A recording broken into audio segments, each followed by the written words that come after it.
From Beyond Marketing, it's the 20-Minute Call, a podcast about the dreamers, boundary pushers, rebels, and champions of the skydiving industry.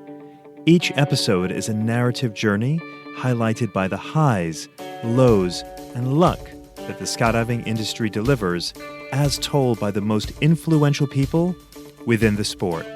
If you've ever dreamed of becoming a skydiver, perhaps opening a drop zone, or becoming the next world champion, check out the 20-Minute Call hosted by me, James LeBarry.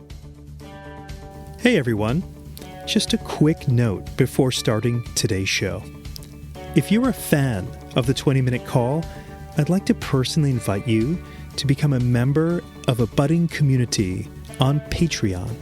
By becoming a patron of the show, you can join me behind the scenes to discuss options for future guests, chat about things we've already heard, and gain access to some show swag. Details on how to become a patron can be found in the show notes. I'd love for you to join me. Okay, on with today's show. My guest today is one of the great human beings in our sport who fascinates me because she's living an intentional life by creating her own definition of what it means to make a living in skydiving. Instead of following the traditional track of being a skydiving professional, Leah Levy has created her own unique path of being fully employed within the sport while being her own boss.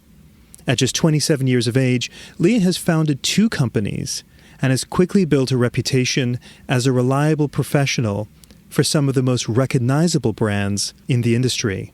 With more than 1,600 jumps, Leah is an FAA Senior Rigger, a civilian contractor for military skydiving operations, a respected load organizer, and owner of Levity Nylon, and design lead for her company, Flying Pig Studios. If you haven't heard of Leah, you will, as she's establishing her own brand in the world of skydiving while doing it with humility and a lot of hard work. Please welcome to the 20-Minute Call podcast, Leah Levy. Thanks for having me, James. Leah, I'm so glad to have you. Thank you for being here. I find you to be fascinating, and I find you also to be very humble. You know, you're not one to sort of toot your own horn a lot, so I want to do some tooting here for you because I'm so impressed by you and the work that you do. Well, thank you. It means a lot coming from you who gets to see everything and everybody in the sport. So for you to think that highly of me, it means a lot. Yeah, absolutely do. Well, great. Well, let's dive right in. You know, I'm fascinated by people who live a life by design, and that's like, let me back up. You know, I'm in my mid-40s, and I have worked many, many jobs, and only until I was about 34 that I thought I'm going to start building my own company. You did that like 5 minutes after getting out of college, it seems like. Right? So I'm so blown away by that. To me, it takes so much courage to do something. Like, I want to do something. Well, great. A lot of people want to do something. But you're like, I want to do something. And then you went and did it. Here's the question after that long buildup. Yeah. Let's talk about Levity. That's the first company that I want to talk about is when did this all come together? Yeah, it's funny looking back on it now, the way you phrase it, because I guess I didn't even think of it at that time of just kind of like jumping into it full force after college. It started out as, it was technically my thesis project, kind of not, and I did it a semester early just to be with the rest of my class from where I had taken an internship. And as I started it, I remember like how excited I was, like telling people, and I was like, this is it. Like, I could see this at PIA, like this is going to be a full blown like business. And they're like, oh, okay, like, yeah, it's a good idea, but sure. And then I like developed it throughout the semester and like presented it as my thesis. And then I was like, I think I'm going to go for it. Like, let me try it as a Kickstarter. And it got such good feedback from there that I was like, well, I might as well give it a shot. I think I was hoping it would take off larger scale right off the bat, but being realistic, being how young I was, how much I still wanted to pursue in skydiving and just like enjoy my 20s, like I think I'm actually scaling it now at the appropriate rate. but everything along the way has been like a learning experience. Yeah. For those that are not familiar with Levity, what is Levity Nylon? It is I call it like a fabrication business, or I take non-airworthy parachutes and now other material as well, non-airworthy paragliders, hot air balloons. I've started taking some tent material from the air sports industry and outdoor communities, and I repurpose it. Originally, it was just hammocks and swings, and now more so it's also like fanny packs, backpacks, pouches, kind of just like lifestyle products. Okay, I have a lot of questions about this. So firstly, I understand that you did an internship at UPT, which I think was maybe the genesis of the idea, right, for using old parachutes. Is that right? It was, it definitely kind of like kickstarted my focus. My degree is in industrial design. And I think I always told people, I was like, I want to design backpacks. And then I started skydiving and I was like, I want to design rigs. And that's where I learned my sewing skills on that internship. And from there, it just kind of turned into like, there's so much material. And I wouldn't even call it waste. It's just a side of manufacturing that I got to witness. And it just seemed like there had to be a way to not only repurpose the material, but it's such a cool material, like between parachutes and Cordura. It's so tactical. It has so much meaning within the skydiving and the military industry that I was like, there has to be a way to like romanticize this to retain its value beyond just like repurposing it, like giving it a whole new life. If you're a DZO or DZM listening to this podcast and you're not using Burble, I've got a question. Why not? If the reason is price, what's the cost of your time? Other booking and manifest softwares are a one-size-fits-all. Burble was built from the ground up by a DZO for DZOs to maximize efficiency. Now, isn't that nice? There's no software that compares. Choose Burble. Burble. I didn't even know UPT offered internships. Is that something that you saw like an ad, or is that something that you just said, hey, I want to do some work with you all? Yeah, I pretty much cold called them and a few of the other manufacturers. It was my sophomore year of college, and I believe so, yeah. And I had been skydiving for about a year or less at that point, and of course I wanted to drop out because I had started skydiving. So I was trying to find a way that I wouldn't drop out, but that I could at least take a break and kind of pursue it. So I just started cold calling all the manufacturers and pitched them my portfolio, and UPT got back to me, and it kind of worked out that way. Here's the thing that gets me is, who does that? It takes... okay, so forgive me, okay, because this is a bit stereotypical, but you are a dainty gal and, you know, kind of quiet, and I think a little bit introverted. Accurate. And yet, accurate, okay. And yet you're doing this, like it's almost audacious, right? Like, hey, I'm a college student at Virginia Tech, and I'm going to write all of you all, and like just nobody does that. And I would imagine there would have to be a fear of failure or rejection, that what if nobody even replies to these letters? So what was it like when UPT got back? Like, whoa. I mean, I definitely had that fear, but I figured, and I've always been kind of raised on like the worst that someone can say is no, and then you're not out anything. But on the flip side of that is that they could say yes, and then you're just like leaps and bounds ahead of what you ever wanted. There was one other manufacturer that had gone back to me too, but once I heard from UPT, I was like, that's my dream company. Like, that's the job I thought I would want after college. Like the fact that they, you know, were going to hire me, and it wasn't exactly paid, but I wasn't doing it for free either. It wasn't an intern. It was like kind of a per diem thing. But for me, that was like, and like housing and accommodations while I was there. It was the coolest thing. And I thought I was the coolest college kid. Of course, no one else cared about skydiving in my class, but I was super stoked. Why UPT versus any other manufacturer at the time? I think I was always interested in gear before I even got my rigger's ticket. Just kind of the innovation and technology that they had, the sleekness of the rigs, the safety elements. And I kind of just liked the innovation that they were pushing forward. But at the same time, kind of like PD, like where it's tried, true and tested, like it's stood the test of time. Leah, you're at your dream job. And what we haven't really talked about is how you even got into skydiving while being at Virginia Tech. Can you share that experience? Yeah. a family friend had done like a tandem for her 70th birthday, and when I was like 8, and I remember like I thought that was the coolest thing in the whole wide world. So like it was always a bucket list item, and I thought I could do it when I was 16, and right when I was creeping up around that age is when I think USPA switched it to 18. So I was like, okay, I've already waited this long. Like, sure, I'll do it. On my 18th birthday, I did a tandem. I kind of like knew that it was something I wanted to pursue getting my license, but I didn't kind of realize what all was involved. So I'd been saving up for a backpacking trip with my like then high school boyfriend, like just stashing away 10-15% of all my paychecks like in a shoebox to pay for this backpacking trip. And like, of course, like any high school relationship, that didn't work out. Nor was backpacking across the United States like a great idea. So I took the shoebox full of cash that I had and like went to the local drop zone in West Virginia. That's actually where I started, like a tiny grass strip runway. And I asked them like with the shoebox full of like cash, like how far would that get me on my license? And they said, they're like, oh, if you pay up front, we'll do all that plus some free jumps afterwards. So that was kind of, it took off from there. And then I found out Virginia Tech had a skydiving club, but I actually had broken my leg at like 35 jumps before I like hid from the club meetings at Virginia Tech until my leg was healed enough because I was so embarrassed.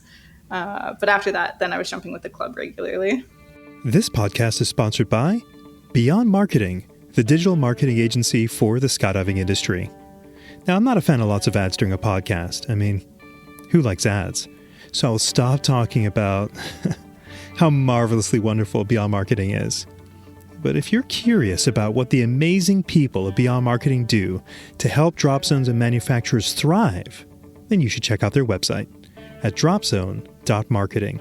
That's dropzone.marketing.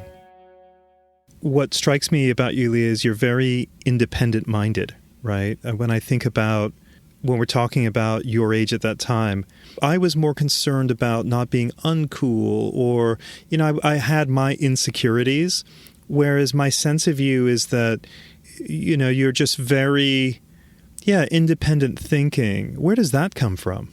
Sorry, I'm starting all my questions with just to think about it. Like, I have one tattoo. It's of like a paintbrush and a sewing needle. So I've always said like I've gotten like the love of fine arts from one grandmother and the love of craft from the other grandmother. So I've always just kind of had like that creative streak and wanting to do something different.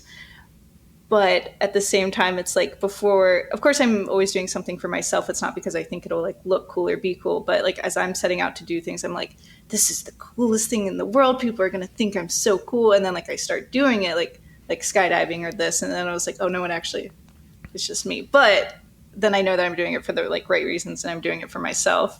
And it's just kind of allowed me, I think, to take this cool path and live a creative life, an independent life.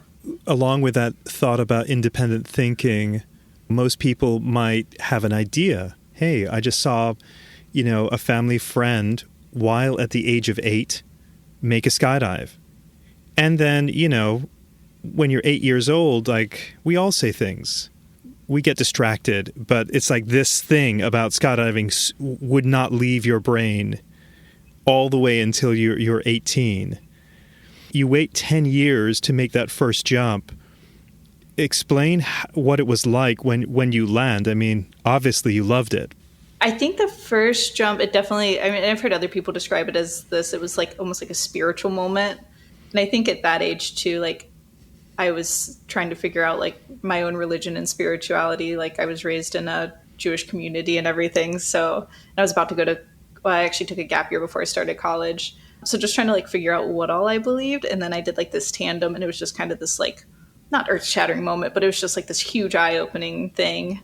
And yes, the adrenaline, I think everybody experiences that on the first jump. But I think from that first one, I was kind of hooked on what most skydivers say too. It's just like, oh, you can evolve like human flight in this and you can get better at it and you can experience the views from so many different places. And yeah, it felt more than just like a jump to me. And I think that's probably why I've stuck with it. I read that when you were at Virginia Tech and in skydiving, the way I interpreted some of my research is that you were obsessed with skydiving. Is that fair? Because it seemed like if there was any homework assignments or anything that you were doing with your relative classes, it all led back to skydiving. It did. I was definitely that like annoying like person with like, I probably had like I probably graduated college with less than 600 jumps. And so it's definitely the like few hundred jumps where I was like skydiving this, skydiving that. Again, I don't think I'd be where I am today if I hadn't have felt that obsession with it and that passion. And as much as it was like the flying side of it, like I kind of became obsessed with the gear side of it and the creative side of it. And I think from that early age and now too, like my goal is to bring that creativity and that innovation into the skydiving world and kind of like elevate it to match other industries. So you're doing your thesis and you decide after your internship at UPT that you want to repurpose these parachutes. Yeah, okay, great idea. But if anyone's going to be buying these things, they need to work. It's one thing to say, oh, create a hammock, but a hammock that's comfortable, a hammock that works, a chair that is something that you want to keep sitting in over and over again. Yeah. So what is the ideation of trying, because there's not really a prerequisite other than like, hammocks, okay, fine, but you're using, all the pieces from a canopy. Yeah. And I own one of these chairs and there's parachute lines, you know what I mean? Like it's not your typical thing you see in any other product. Yeah. I can't remember which iteration of the chair you have. You might need one of the updated ones for sure. But I was really grateful that I was doing it as a thesis for industrial design because the whole design process is a lot of iterations, a lot of ideation, a lot of prototyping, a lot of testing. So that whole semester I was building stuff in my studio and then hanging it up. We had an awesome like workshop work setting at Virginia Tech, and I was hanging them up from the pillars inside, and people would come and test them. Like I would have professors sit in it and like critique it right away, and I would get frustrated, but I was like, okay, they're right. And then I would take it to the drop zone and test it on people there. I think it would have been Pepe's Island Boogie fell like right in the middle of that semester, and I like took off for the week for spring break, and I was able to test some hammocks there. And there's definitely some fails of like it not being comfortable or not being strong enough. One of the big things that happened early on, even like as I was fulfilling orders for the Kickstarter, is that like 3 times over, someone would message me and be like, so-and-so fell in the hammock and it broke. And I was like, what have I done? Like, what's like, this is my biggest fear. And I would like look at it and it's like, it was still super strong. All the integrity was still there. It was just the knots had slipped. So it was just me learning to tie knots properly. It wasn't anything to do with the construction. And it was all learning points, and it's cool to see how it's evolved from there. About how many iterations would you say have gone into something, like the hammock or the chair? Right now, like I'm still iterating on things, but more so to the point of like, how can I produce them quicker at a larger scale? The hammocks were somewhat easy because like it's just a rectangular piece of fabric. The chairs and the swings took more. There was probably though like at least 10 iterations of all of those, of each thing individually. And then even with the bags and packs now, like I've got bins full of like prototypes where things just aren't quite right, or I can't remanufacture them the same. So it's kind of like not just is the design correct, but can it be replicated over and over again with different material? You decide that you're going to make this a business. And I remember seeing you at PIA with your well-designed booth, and it was so very well done. But obviously, this is the real time now, right? And you decide to fundraise via Kickstarter. Now, for those that are listening that don't know how Kickstarter works, it's not like you say, hey, I want to build this, please donate money and see how far you get. It's, I am wishing to do this. And if I get enough financial support in the amount of X dollars, and in your case, I think it was $25,000, then you get the money, and now you got to produce product for people to get what they bought in support of this venture. And what impressed me about that, and this is a recurring theme of why I'm so impressed by you, is this is audacious. You're going to create, I don't know how many Kickstarter campaigns are even tied to anything skydiving related, A. B, you're wanting to create a product that's, I'm not aware has been done before, certainly not at scale. C, would this really take? And then D, if you do raise all that money, $25,000 worth of that much product is a ton of product. And you have one sewing machine, it's basically you. And lastly, the amount of work that goes into showcasing on Kickstarter, like what the game plan is and who you are as a person. And you're like, it's a huge marketing campaign that's encapsulated into one webpage. And we all know in marketing, you have moments to capture people. So it's like the amount of work just into the Kickstarter, all the graphics that you showed, how many hours went into that? Luckily, I was in college, or I was working at the Dropstones Manifest. It was like a full-time job. And luckily, I was able to pull so much from my thesis work, because with industrial design, like, we had to do a lot of our own marketing and our own graphics, and we had to sell this product as part of our thesis. So I had a lot of that to kind of fill the Kickstarter. But some of the things you said, I feel like I should just address that. I didn't go in blindly, but it was a huge learning experience. Like, from other Kickstarters in the industrial design world, like, you go in and you find a fabricator to then make it and produce it. And I thought that's what I would do with the help of, like, my professors. And then I had launched it, and I quickly found out that it's like I was dealing with, I don't even know what word to use, but a whole different world, that I'm using reused material. And that's something that hasn't been done with a Kickstarter or in that realm of industrial design. So I kind of had to realize that, I'm doing all the fabricating and manufacturing. I can't, like, outsource that. So I had to come up with a whole new game plan of how to deliver. And the timeline kept getting pushed back a little bit. But from everyone that, like, reassured me, they're like, this is super normal with Kickstarter. The things I'm most proud of to this day was just being able to fulfill a Kickstarter campaign that, like, everybody got their items delivered, and that it was successfully funded. How many products from that Kickstarter did you end up having to produce? I think it was over 300 total products, including, I think, like 70 hammocks, probably like 100 hammock chairs, like 60 pocket swings, on top of all the little pouches and pillows and everything else. But everyone was super understanding with, like, the timeline, and, like, with kind of products switching up material, or like zippers or stuffing for the pillows or something. Like, everyone kind of understood what was happening. And they kept reassuring me too that if they'd backed Kickstarters in the past, they're like, this is still more successful than other ones we've seen. Did you have a little bit of a freak out when you're like, I got to produce now 300 odd products? It was interesting. Well, and part of that money was, like, being able to pay myself for the 6 months while I fulfilled everything, but it was still, like, pennies. It was enough to, like, get by and live. It definitely was a year of, not, like, mental instability, but it was a very stressful year, to the point where, and I don't know if we'll touch on this, like, later, that I kind of had to evaluate, like, what my goals were, skydiving wise, career wise, like, mental health wise. I just had to kind of prioritize that. It's like, if I don't scale Levity super big and I don't keep this mental stress on myself, like, is that okay? Like, can I make peace with that? Can I pursue my skydiving goals? Is it okay if it stays small at first? And I kind of had made peace with it, that I was like, you know what, it'll always be there. I'm in my early 20s. I want to chase some other dreams. I can come back to it. It was kind of small scale for the last few years, for that reason, that I was pursuing other things, but it was always there on the back burner, and it's kind of back, hopefully full swing here soon. Once again, I'm struck again by, why are you more mature than most? Because for me, I am thinking, I'm a failure. I've created something and now I can't barely keep up with. I mean, I just think about the administration of emailing back and forth and giving updates. Oh, I felt that way. There was a lot of mental breakdowns. David had to deal with a lot of that. And those were kind of those moments where it's like, I'm not a failure. I just need to evaluate where I'm at and change the game plan from that point. Another question I had about this Kickstarter was, when I received my chair, one thing that made me just go, wow, Leah Levy is operating on another level, is I didn't just get the deliverable that I bought. There was a card that came along with it that gave me the story of the canopy that had been repurposed.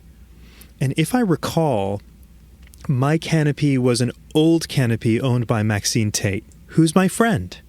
So suddenly, this material that I received that I get to sit on, and it's comfortable, and I still use it today, has personal meaning, which for me in marketing, I often say great marketing resonates with the heart. Usually most marketing is focused on resonating with the brain. What you did was you resonated with my heart. And I also thought the amount of time it must have taken to catalog stories with all this material, and then the way the presentation was of the card that was so designed so well, I couldn't even fathom how much time went into just that, much less the creation of, the products themselves. I never looked back on it like that before, and now I'm like, how did I do that? That was insane. But I still do it to this day. And it's like one of the things I'm most prideful about in the business is that like the whole point of it was that like, not to talk bad about Eno or anything, but like a lot of those companies are like, oh, it's made from strong parachute material. And they use it just as a marketing tactic, like you mentioned, because it sounds cool and it's flashy. And being a skydiver, it always really bothered me that I was like, well, it's just ripstop nylon. Like it's not actually. So then like when I started to dive into it's like, oh, can I make it out of this material? It became this whole like monster as my thesis that I like peeled back all these layers that it's like, oh, by repurposing material, not only are you reusing, but by recording the stories of where it came from and resharing that you're romanticizing the material and giving it heart to where it like lives on in this new capacity. And I think I used it in some marketing and on my website is that it's taking what we love about skydiving and that is so meaningful to us. And it's kind of like bringing it into other communities. So people that aren't necessarily skydivers or know Maxine Tate or whoever their canopy come from, they realize that this is like a piece of something people feel passionate about. And then the material lives on through that too. The little details in business matter.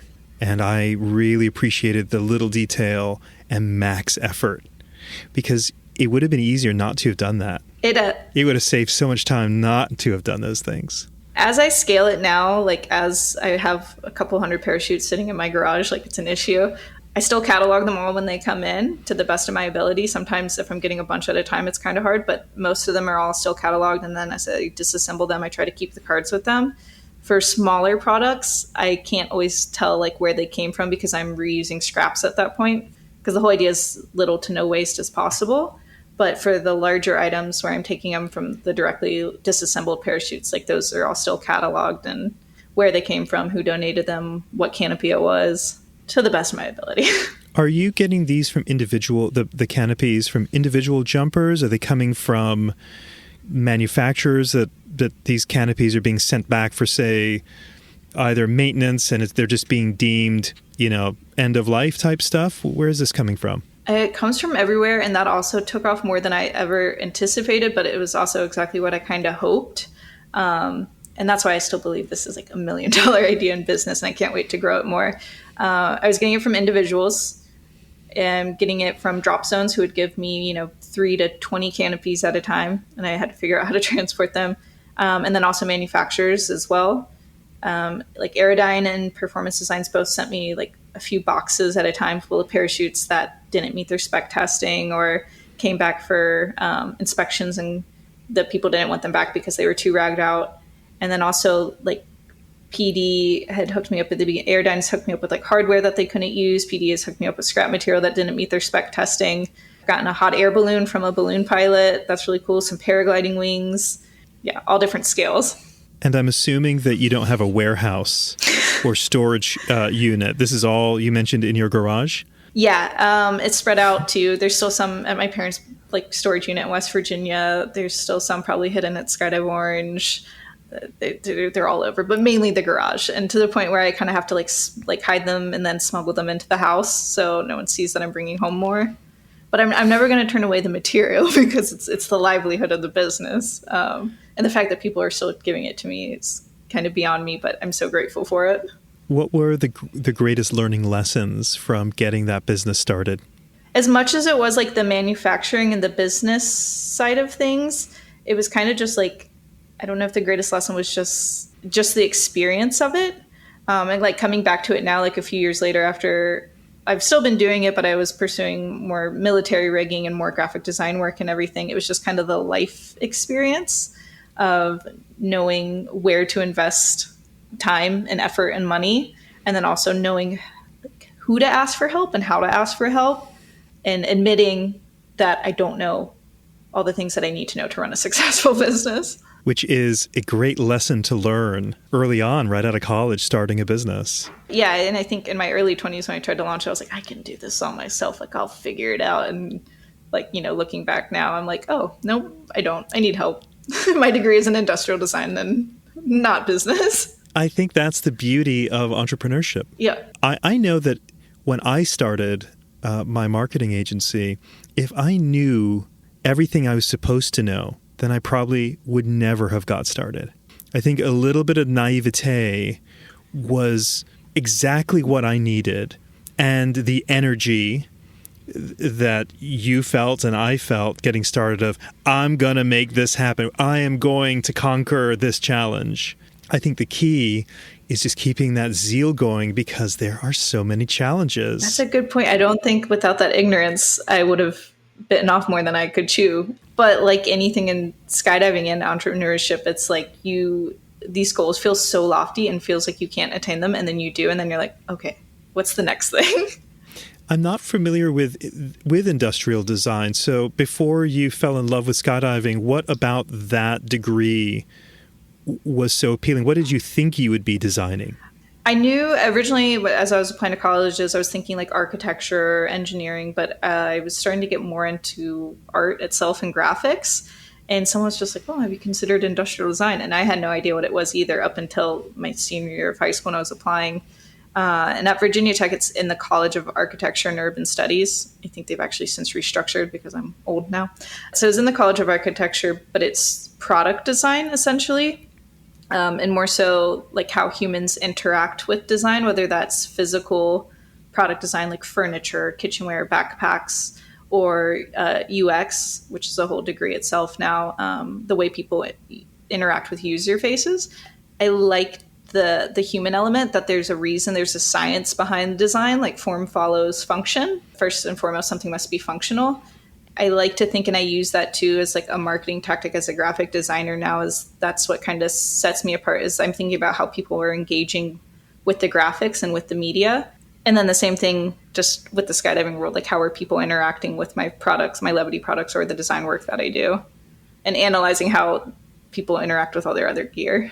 So with that in mind, is there a brand or a product that you look at and you just appreciate it for its function and form? Skydiving wise or not skydiving? I was thinking non to start with, and then skydiving. That's the thing about industrial design. It can be anything from like, we did a lot of studies on potato peelers. So there's like a few like kitchenware things that just like really speak to me, but I've always gravitated more towards like the soft goods.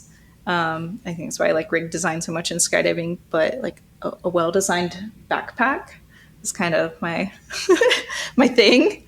On that, what makes a well-designed backpack? Like for me, I joke that like backpack is life because I take my backpack everywhere I go because it holds my computer, which is life. Like first and foremost, it has to be functional. I want to be able to carry it long term. I want it to be stylish. I want it to be functional. I want it to have good pockets, strong zippers. That's awesome. All right, let's move to a different topic. And I do want to come back to the graphic design piece because my company contracts you for graphic design. That's really how we've gotten to know each other. And you are brilliant at what you do. Your designs are fantastic. So why don't we just go there?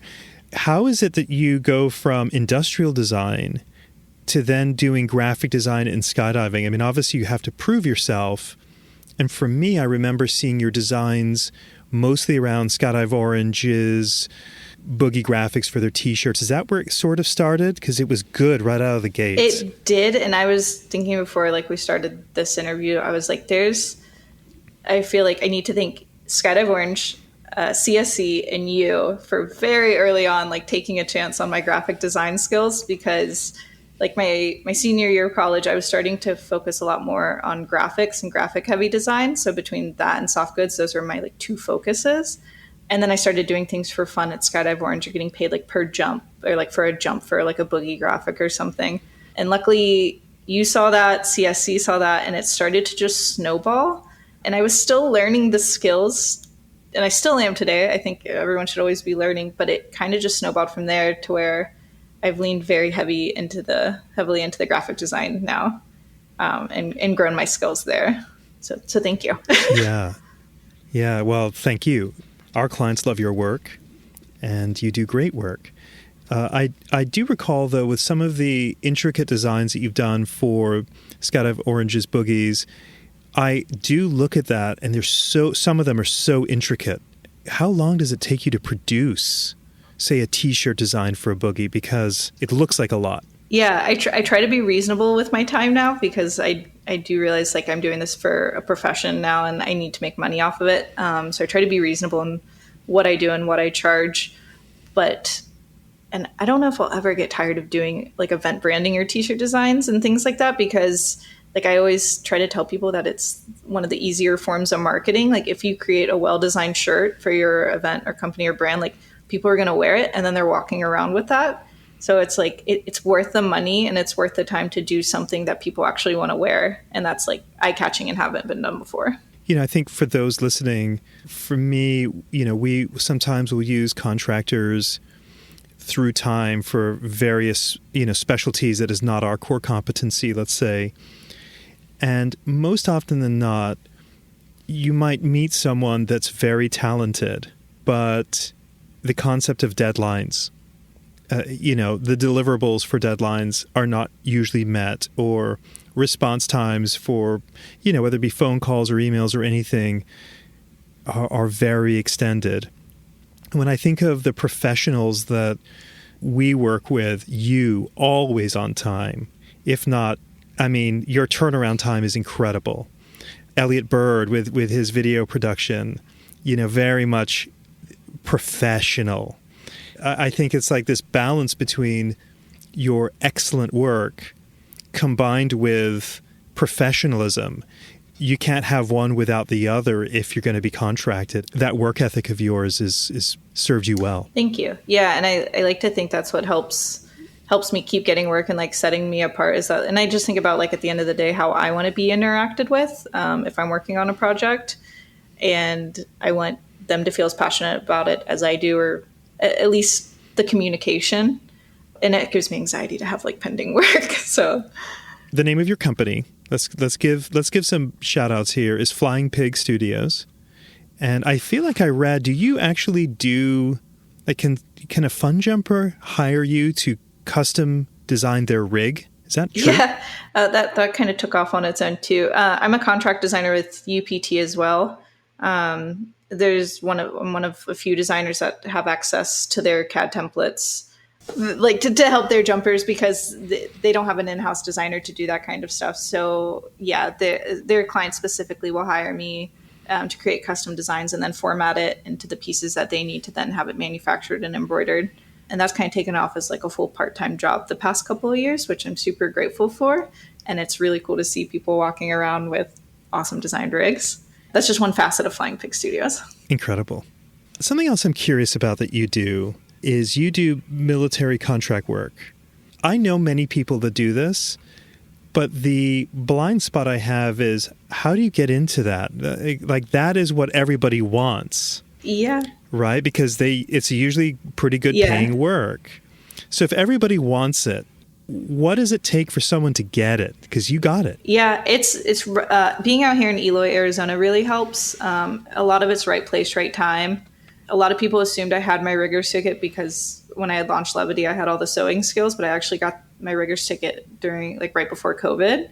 And I was already working at CPS in one of the packing jobs that didn't require that. And then I got my rigger's ticket, and that got me the experience of someone not being available to work on contract, and then me getting in with that company, and then my name being floated around on that list. I still do it. I love it. It's a great supplemental income too.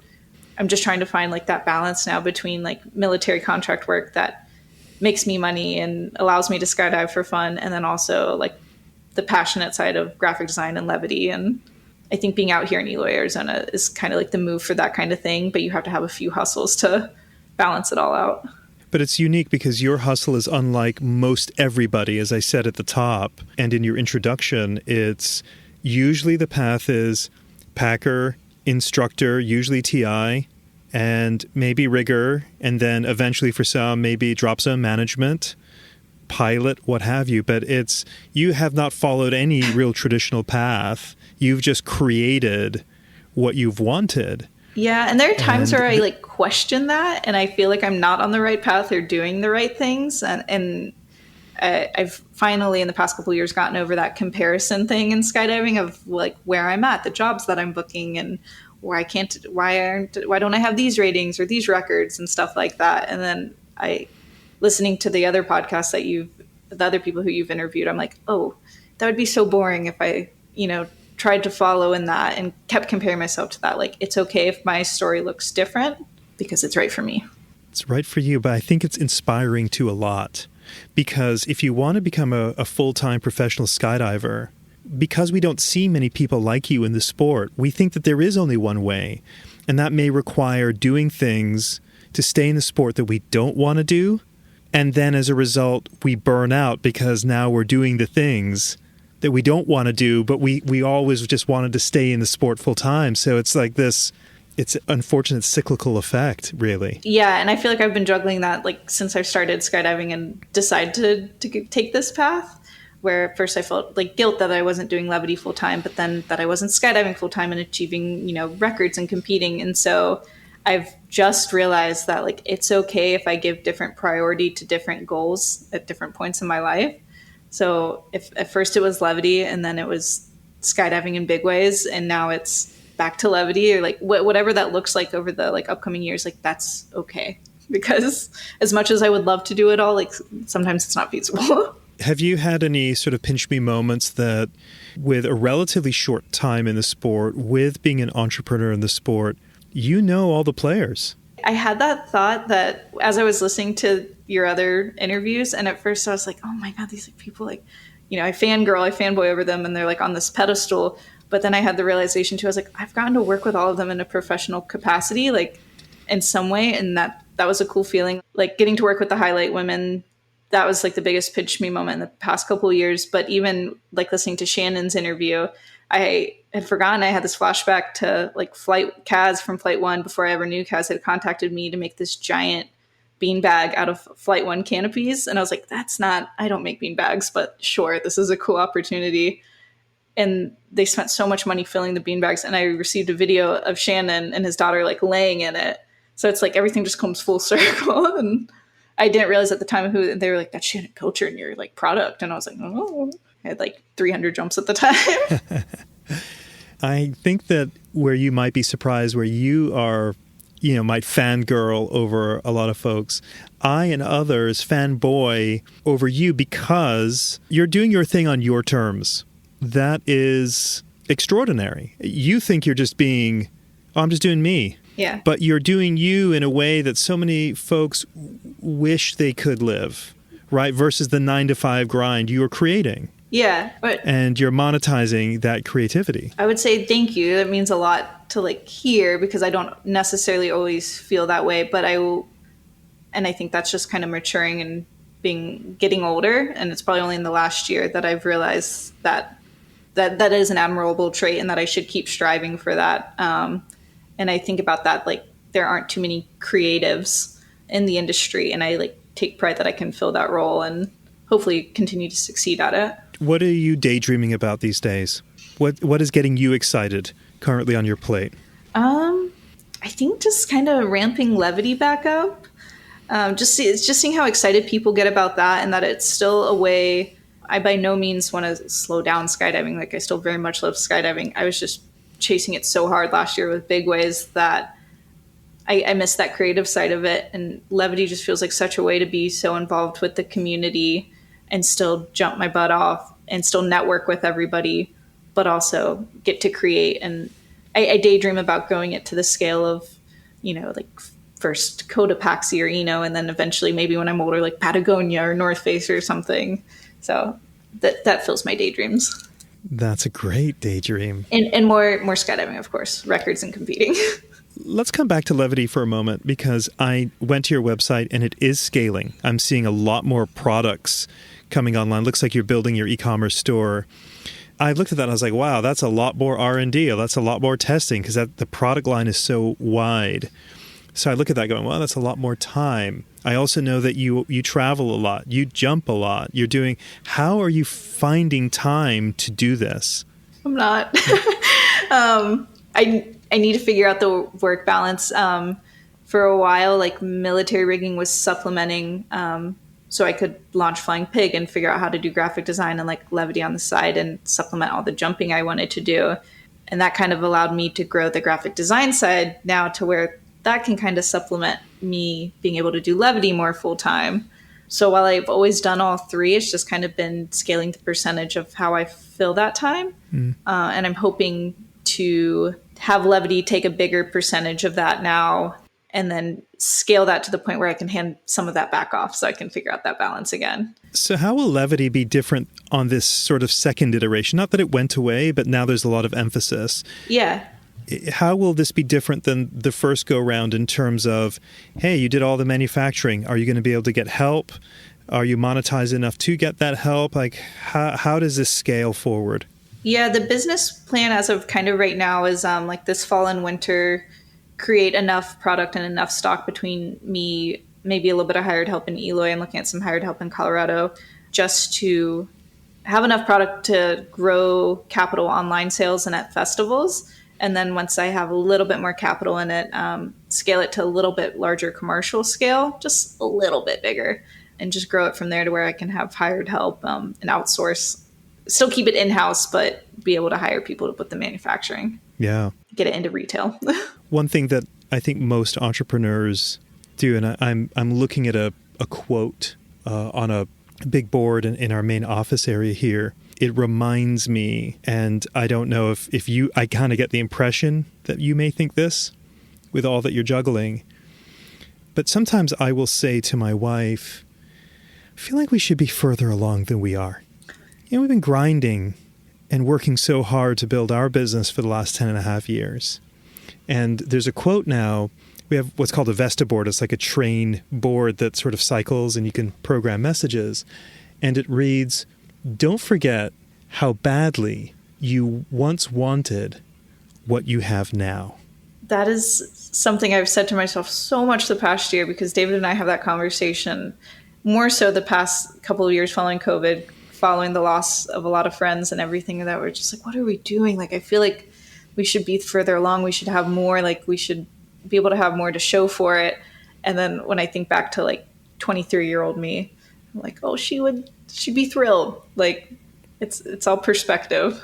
Yeah. Would you imagine telling your 23-year-old self, which is really not that long ago, in such a short period of time, that you would work for CPS, that you would work for the dream company, that now you see people's rigs on a drop zone going, wow, I did that, that you're on a first name basis with many of the major business players in the skydiving world. It's a remarkable ascent. And I have met many people that so desire to get the access, but you got to work it. Yeah. And I forget who else had mentioned it in one of your other interviews, like the preparedness of it, that a lot of it is right place, right time, but at the same moment that unless you have the work to back it up, then it doesn't line up necessarily. I'm very grateful for all the opportunities I have stumbled upon within this industry. And I think it being a small industry definitely allows for that, like getting your foot in the door and then having a little chokehold on whatever it is you're good at. But it is a lot of hard work. We always joke that like people are like, oh, you're living the dream. And we're like, no, it's surviving the dream, but it's still the dream. Yeah. If it was really easy and streamlined and linear, then I don't know that the reward is there, right? It's just a matter of remembering the little victories, going, well, look, how, it's the expression just now. Don't forget how badly you once wanted what you have now. That, and then I keep reminding myself with like Levity or anything, that it's like any great manufacturer or company or anything, they're like, oh, we started in our living room or we started in our garage. So I'm like, okay, I'm there. Mm-hmm. Like one day I'll be able to look back on these days. No doubt. No doubt. I think it's just a matter of taking stock and I guess celebrating the victories rather than surviving them and going on to the next day and to the next thing. Let's talk about skydiving for a moment. Obviously, you're still super passionate about jumping. And I read that your involvement with Project 19, even just being on the bench, was a really big deal to you. So firstly, would you explain to those that are unaware what Project 19 was and its significance to you? Yeah. So Project 19 was originally supposed to happen in 2020, when was it? Because of COVID. It was originally to celebrate the 100-year ratification of the 19th Amendment, women's rights to vote. So the original plan was to build a 100 vertical all women's way. And then COVID happened, and for a lot of people, including myself, that was a little bit of a blessing, just from a personal standpoint. For a lot of people, it did shut down the world, and it did keep some people from participating in the record that would have otherwise. But I look back now, like if I had gone out for the record then, I would have been lucky to have made the bench. And those couple extra years of training gave me all the big way experience to be on the actual team and on the actual record. And then on all of the 200 way attempts too. Like, for me, that was a little bit of a blessing. But P19 itself was just such like a catalyst for me getting to contract work with Highlight, and then me getting to launch my second owned business, and me having the guts to go to the bigger camps. It was so much more than the big way itself. And I think it was that for a lot of women, which was kind of the point. And then to take up space as a leader in this industry as a woman, and hopefully inspire others to do so. Well, I just want to say, before I ask the next question, is it sounds to me, right, that opportunities have opened for you because you said yes. You know, I think many people who have a little bit of imposter syndrome or feel fearful of like doing the thing, like maybe like, do I belong there? And, you know, you go and do it, and then all these doors open up, you know, as a result of it. I had so much of that, and I still do. And there's so many times where I wanted to quit or give up because I was a struggle bus through so much of the beginning of it. But again, being in Eloy, Arizona, being surrounded by it, being surrounded by the women that also have these similar backstories of when they were young in the sport, I was like, it'd be silly not to try, to keep trying. And then, like I said, last year, those when things all started to click for all of the record attempts, mixed and women's. And it was kind of like all that hard work had started to pay off. But yeah, it was kind of like the door opened because I kept putting myself in that uncomfortable situation, even though I wanted to not be in that situation a lot. That was one of those great life learning moments that the juice is worth the squeeze if you put in the work. I've never been on a world record. I've never even tried to be on a world record. I've never had the skill to, you know, to be invited to such a thing in any sport. I believe that was your first, you know, sort of involvement with a major record. Were you, when you were actually jumping, were you fearful? Where were your emotions with all of that? For P19, I actually had a little bit more calmness because of the experience I had gained from the 200 way attempts that August, just a few months prior. But that was a complete, not happenstance, not fluke. I put in the work, but I was originally on the bench for that. And I had got pulled in like a couple weeks before. And I was so like physically sick, like so nervous and so fearful. Like I hadn't been that afraid since I started skydiving. And I had to do a lot of podcast listening, a lot of meditation, a lot of hype music to get in the right mind space. And then after doing those jumps in Chicago, it was just that the confidence that comes with experience kind of set me up, I think, for the success that I had with P19. But there was still that moment of you don't want to let people down. And I think that's kind of the beauty in big ways and world records, is that everyone there has the skill to do it, but you just want to do this collective thing and not let anyone down along the way, including yourself. How were you able to get past that pressure to not let anyone down? Because that can be arresting. You know, Mel Curtis talks so much about flow state, and it's hard to ever get into a flow state if you're worried about end result. I think that's what it was. Like, I don't know if it was between listening to Mel, Melissa, Amy, or just all of those women who had that experience, that I was like, I have the skills to be on those jumps. Worrying about it is only going to detract from like my performance. So I'm just going to focus and give it what I got and all that I have for those 60 seconds or whatever. Like Amy always talks about kind of like the ebb and flow of like controlling your emotions. Like you don't want to get too high and you don't want to get too low. And that was like the art of managing that, was that flow state. Seems like it's almost like reverse psychology to stay truly present and in the moment while being in an incredibly big moment, like trying to do a 100-way head down. Not an easy thing. But mind you, looking at that event, it looks so supportive. It, to me, as an observer, I was so enamored by this level of team. We're all in this together. It was the coolest thing I have ever been a part of. And I'm glad it unfolded the way it did, because we had gotten weather one day and they had cut it to the 75 way. And I was part of that cut, so I wasn't on that. And I remember, I don't know if we got the email that night or that morning, and I was like, that's it, it's over. All this hard work. I was crying, I was like angry, and then I was like, okay, that doesn't help anything, me acting that way. I was like, nor is that like the team spirit. I was like, I got to reframe that attitude. I gave myself like a few hours to feel that way and then like snapped out of it. And then we dirt dive like the smaller way. They went and set the record on that jump. And then the very next jump, me and however many more girls, 6 more girls, 8 more girls were pulled in. And then we got the record again on the very next jump. And so for me, that was kind of like, I took a lot of pride that I was able to collect myself and not let that affect me.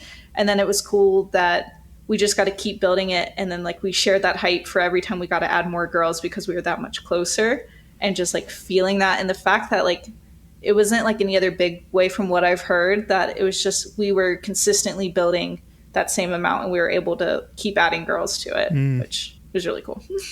Who do you look up to in the sport and think, I want to be like this person in the next 10 years? There's so many. Again, getting to work with highlight like a lot of them, Melissa, Amy, Sarah, Kaz, Maxine, Carrie, Lou, and then the other girls that I've gone to like work with, either designing rigs for them, like Sharon and Louise and the Joy Riders, and seeing them and what they're doing, and Anna Mox with her own marketing and everything. It's just like these women are crushing it. I would love to do that in the skydiving world and the professional world. I talk a lot on this program about crossroads moments. If we hadn't done that one thing that seems so trivial, then it's likely I'm not where I am here today. Has there been a crossroads moment that comes immediately to mind? There's one, only because my mom jokes about it a lot. Like before I started skydiving, she always thought if it wasn't skydiving and working at a drop zone, like I'd probably be a whitewater rafting tour guide, or, you know, living out of my van on the river or something like that. That's what she always saw. And after my first year of skydiving, I was still going back to West Virginia in the summers and doing my waitressing job. And that was enough to pay for my small Cessna jumps at that drop zone. And again, I feel like everything's catalyzed by breaking up with a boy. But breaking up with a boy earlier on in the skydiving, and then deciding that I was going to go live out of my car at Skydive Orange and hopefully get a manifest job. And if not, like I'd go waitress in Orange, Virginia. And then if I hadn't have decided to take that leap and live out of my car at the drop zone that first year, which my mom, of course, rolled her eyes at the time. But she says like that was the best decision I could have ever made, because that catalyst everything else for me in my path in the sport. I didn't know that you lived in your car. How long did that occur? Just the first summer I worked at a drop zone. It was the car for the first few weeks, and then a grungy couch up in the old loft in the old hangar. I totally did the DZ bum thing. Didn't even have a tent. I was just like, I'll figure it out. And then the next summer I lived out of a tent on the drop zone. So that was a step up. And then staff rooms from there on out. So when I look back now, I totally did that grungy drop zone path. That's the narrative of so many. I suppose if you can survive that and still love the sport, then you're meant to be a skydiver. I'm grateful for it. Leah, you are a successful entrepreneur. So there are people that will be listening to this who are fresh out of college, who want to be doing what you are doing, who want to be where you are. So what is your advice to them? I would say take the leap. Like knowing that like the worst thing that could happen is that you fail and you figure out another job. Like, and even then you're still leaps and bounds ahead of where you wanted to be, because there's a good chance it's going to work out. Like the worst that could happen is you fail or someone says no. But then also along the way, because so many people said this to me and I still didn't listen up until this year, is like, don't, comparison is the thief of joy. Like, don't compare your path to anyone else's, because it's just going to detract from your experience along the way. My appeal in wanting to interview you today, Leah, is, you know, there's a lot of sky gods, you know, that feel extremely proud of their accomplishments and they will let everyone know. But I, who've had the privilege to work with you, have watched you for many, many years. And you are so humble about the way you go about your business. And yet what I see versus what I think, you know, like I say, you're doing Leah Levy. You're just doing what comes naturally to you. But what I see is someone very strong, very brave, and fierce, because it is not easy to sort of make your security for living in discomfort. And you have thrived in that discomfort. Well, thank you. I would yeah, hearing all of this and talking about it, I am very proud of everything I have achieved and the path I have like forged for myself. I guess I realize like how far I still want to go, and also that I'm just grateful that I was in the right places at the right time, and that this industry is what it is. That has kind of allowed me to do that. It's kind of a magical place. Well, congratulations. You've earned everything you got. Thank you. I know many of your friends are excited to see what is to come. For me as an entrepreneur, I have many in my social circle that say, oh, you're going to be fine, you're going to be great. And, meanwhile, I'm stressing out going, oh, I hope all this works out. But I'm one of those friends that tells you, you're going to be great. You've already come so far. I can't wait to see what comes next. So, well, thank you. Thank you for believing in me and the support so far. For sure. That continues. Well, now you're wearing a different hat. You're inspiring others, and keep doing what you're doing. Thank you. Thank you, Leah. Hey, everyone. Thanks so much for listening to the 20-Minute Call podcast. Please do follow us on your podcast app so you always have the latest episode, which is released every Monday.